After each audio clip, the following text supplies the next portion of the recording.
Dear Rose, I miss you and Mother and think about you every day.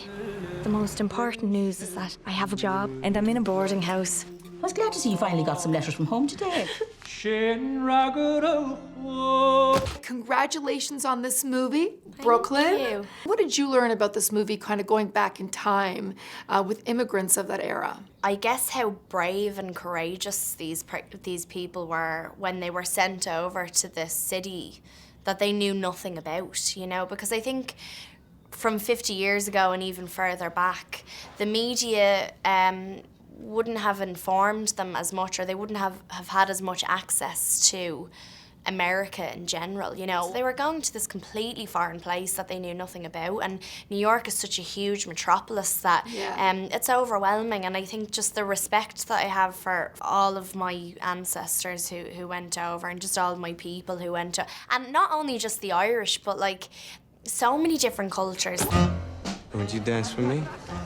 I'm not Irish. So what were you doing at an Irish dance? I really like Irish girls.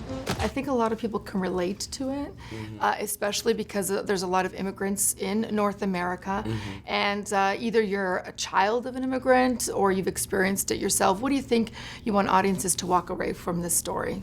I think what's interesting is how that kind of thing resonates with so many people, because we're all coming from different places. And you know, I think the idea of home and homesickness, and hopefully it'll bring them back to a time and a place in their life where they were going through a similar thing.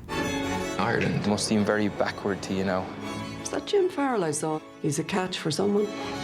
I have a life halfway across the sea. Your life here could be just as good. Tell me a bit about your character and taking on this role. By the time my character appears, Saoirse's character has lived a full life. Has moved away from home to a very different place, has met somebody and fallen in love, and it's first love, so it's very potent and very powerful. And she's made a life for herself. She's grown up, and then for a certain reason she has to come home for a little while. And I present this complication, which is that she begins to fall in love with somebody else. It's very strange. It's not the usual sort of story we're used to, and yet she's so open and brilliant in the film that I think she makes it feel like a journey that anybody could have taken.